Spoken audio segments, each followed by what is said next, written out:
Before I get into this review, I want to first of all dedicate this review to the memory of Dave "Scarface" Castillo.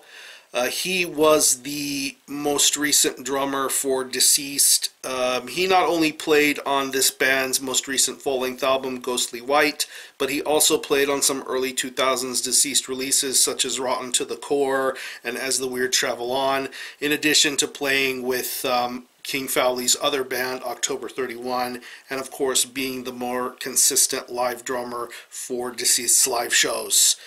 He unfortunately passed away a couple of weeks ago due to some tragic circumstances, and my heart goes out to his family, his friends, and his fans, not to mention King Fowley and everyone in Deceased for their loss. I'm very sorry for what happened, and I wish you guys the best in forging ahead.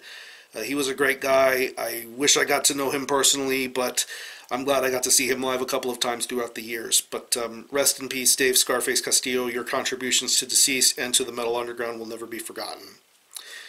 What's up, everybody? Josh Armijo here. I hope everybody's doing good and well and stuff. I got an album review to do for you, and I'm going to be talking to you about the new album from the band Deceased, entitled Ghostly White. This is released on Hells Headbangers Records. Now, if you're not too familiar with this band, they are based out of Arlington, Virginia, and the best way to describe the sound of this band would be a very traditional, heavy metal-inspired storytelling style of death metal. Yeah. Deceased has a very, very special place in my heart for many, many obvious reasons.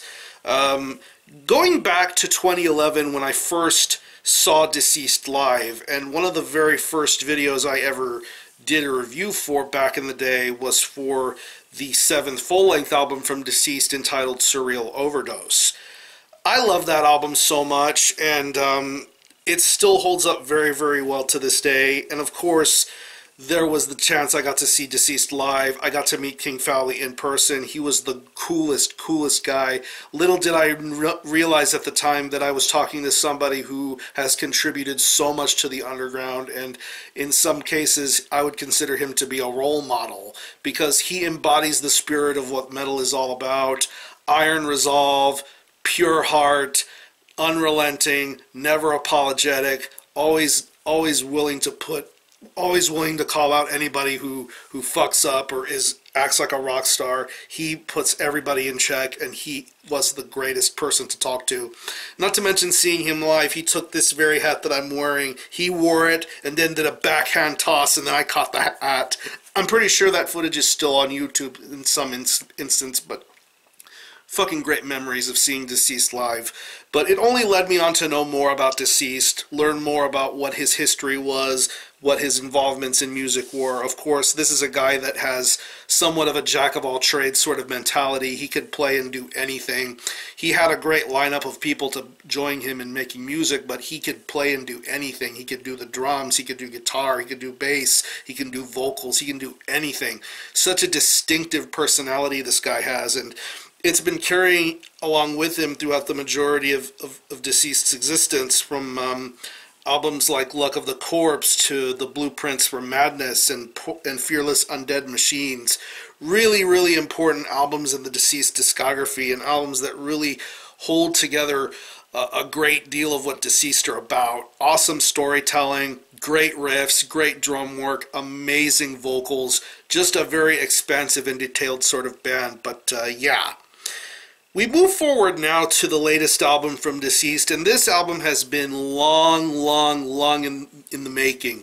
Almost 7 years since we had last heard a Deceased full-length album, but I can tell that with the first release of the song Germ of Distorted Lore, you would already get what type of storytelling you were going to get for this Deceased go-around. And of course, Germ of Distorted Lore is such a lengthy song. It's easily the longest song on this album at around 13 minutes in length.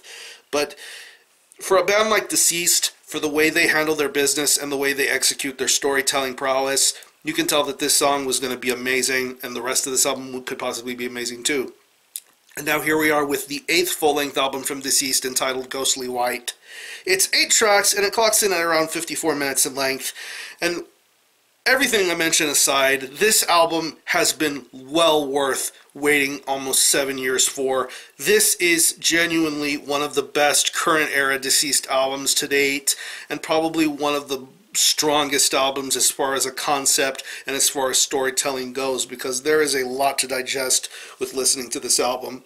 This is definitely something that you have to listen all the way through in order to fully grasp and understand what's going on and fully pick up the pieces. There's just so much to love and enjoy about this album.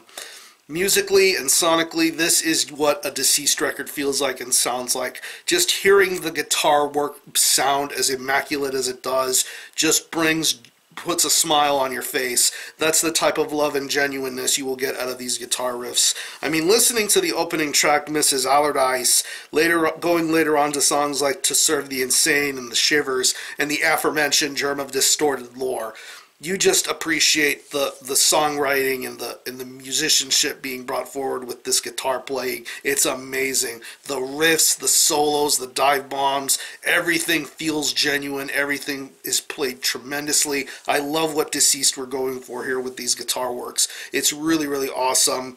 The bass tone feels very warm and smooth. Definitely something to keep active to the dueling guitars that appear on this album.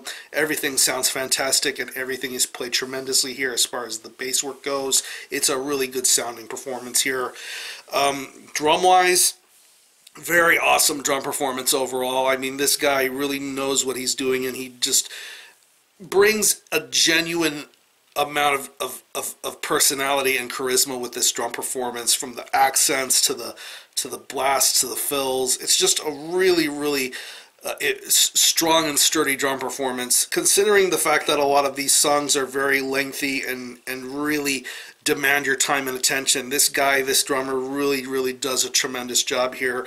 Once again, going to songs like the first two songs on this album with Mrs. Allardyce and Germ of Distorted Lore, you just get a tremendous drum performance being done here. So articulate, so expansive, and so immersive with this drum performance. It's really awesome. It feels natural, it feels genuine, it feels from the heart, and that's what I enjoy the most about this drum performance here.